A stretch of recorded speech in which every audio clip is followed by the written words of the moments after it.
3, 2, 1, vai! Provisão de Deus para os pobres. Você já parou para pensar por que nós temos pobres? Por que nós estamos vivendo num mundo de necessitados? Se você prestar atenção nas palavras de Jesus, ele disse bem claramente: os pobres sempre tereis convosco. E se é porque nós temos os pobres em volta, por que seria a razão disso? Se não para que nós agíssemos como Jesus, multiplicando o pão para o pobre, repartindo o pão e o peixe, dando o alimento, repartindo da sua própria mesa. Jesus repartia o pão que ele estava comendo com o necessitado. É isso que é ser um verdadeiro cristão, mas vamos ver, além de tudo isso, os cuidados de Deus para com a natureza. Porque lá em Gênesis capítulo 3, fala sobre a queda do homem, a entrada do pecado no mundo e as consequências. Para a mulher traz dores no parto, e para o homem a terra produzirá cardos e abrolhos, e com o suor do teu rosto comerás. Então passa a haver necessidade, porque Satanás cuidou de mudanças genéticas, cuidou do empobrecimento da terra. Maus hábitos, más lidas com a terra, fizeram a terra se empobrecer, e os alimentos já não nutrem como quando do Éden, onde Deus fez um jardim e pôs o melhor da terra para que Adão pudesse comer de todo o fruto que desse semente. Agora temos pobres. Como agir então com uma terra desfalcada, que tanto se fala sobre a natureza e sobre a questão da fome no mundo? Durante 6 anos você semeará a sua terra e recolherá os seus frutos. Porém, no 7º ano, deixe a terra descansar e não a cultive, para que os pobres do seu povo achem o que comer e os animais do campo comam do que sobrar. Faça o mesmo com a sua vinha e com o seu olival. Êxodo 23, capítulo 10 e 11, 23, versos 10 e 11. Que maravilha de mensagem cuidando da natureza, portanto. Vamos adiante para ver o que mais Deus tem a nos dizer. Levítico 23, versículo 22. Quando fizerem a colheita na terra de vocês, não colham até as beiradas do seu campo, nem recolham as espigas que cairão durante a colheita. Deixem essas espigas para os pobres, para os estrangeiros. Eu sou o Senhor, o Deus de vocês. Você se lembra da história de Ruth, de Boaz? Ela estava viúva, uma família completamente fruto da guerra, da fome. 3 mulheres sem nenhuma voz na sociedade, sem comida. Mas elas passaram a ceifar da beirada da terra de Boaz. Dali Deus providenciou a descendência do próprio Jesus na terra.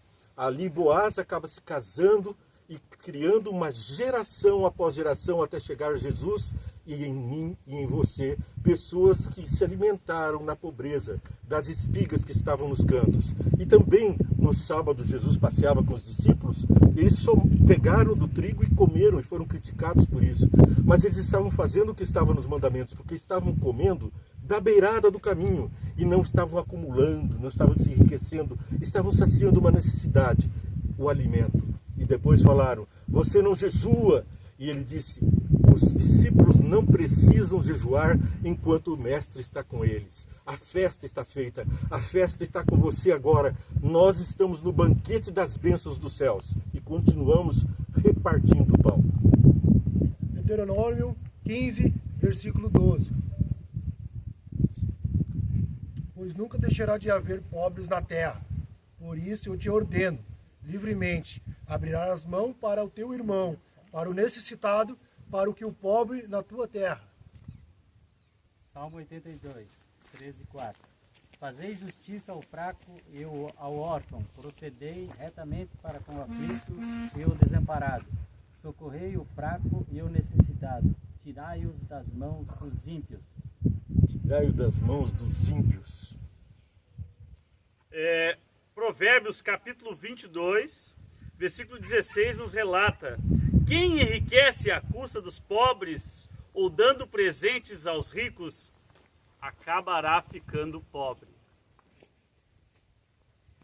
E vimos em Provérbios 28, 27 também: o que dá ao pobre não terá falta, mas o que dele se esconde os olhos será cumulado de maldições. Então veja bem, quem dá ao rico empobrece, mas quem dá ao pobre recebe provisões de Deus. Quem nega o olhar ao pobre, foge de fazer a caridade, maldições dos céus. Ai dos que acumulam em celeiro, disse Jesus.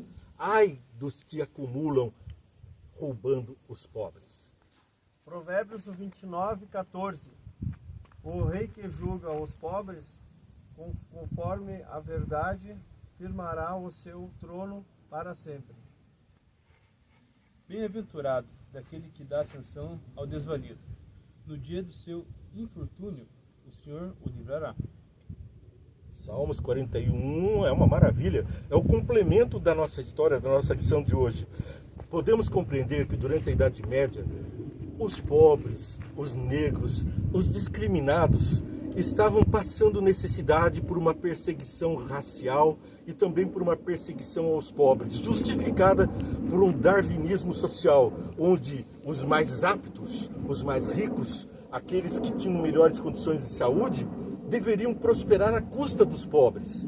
Isso foi a consequência de homens que abandonaram o conhecimento de Deus para seguir a crença de que nós evoluímos de seres inferiores. Assim, esses seres inferiores, para poder receber a mensagem dos céus, um negro precisaria casar com uma branca durante 7 vezes para que sua alma pudesse ser purificada e ele pudesse entrar na igreja. O pobre não poderia entrar. Judeus foram discriminados da mesma forma, mas isso não justifica discriminar os filhos de Deus. Somos todos nós filhos do mesmo Deus, feitos do mesmo barro. Adão, Eva, eu, você, viemos de Noé, de Adão, de Deus. Somos a digital de Deus num boneco de barro, o DNA de Adão, o DNA de Noé. E não há diferenças no nosso ser. Pode haver alguma diferença em nosso corpo, mas essas diferenças, algumas positivas para uns e negativas também para outros, pois que nenhum de nós tem só benefícios. Existem doenças que acometem uns, os ricos, com colesterol, diabetes, por comerem demais, concentrados, e os pobres com doenças da desnutrição. Todos sofrem porque alguns acumulam muito, enquanto outros passam necessidade. E você, o que você está fazendo com o que Deus lhe deu de bênção? Ai dos que acumulam em celeiros. Vê e entende um programa para você ver, curtir, assistir diariamente. Mas não esqueça de compartilhar. #Vê e Entende. Você multiplica o pão espiritual que recebeu, enquanto multiplica as bênçãos que recebe também. Vamos orar a oração do Pai Nosso? Porque ela fala do pão nosso de cada dia. Não é mais, não é muito mais, é o que é suficiente. Vamos orar então. Pai nosso que estais nos céus, santificado seja o teu nome.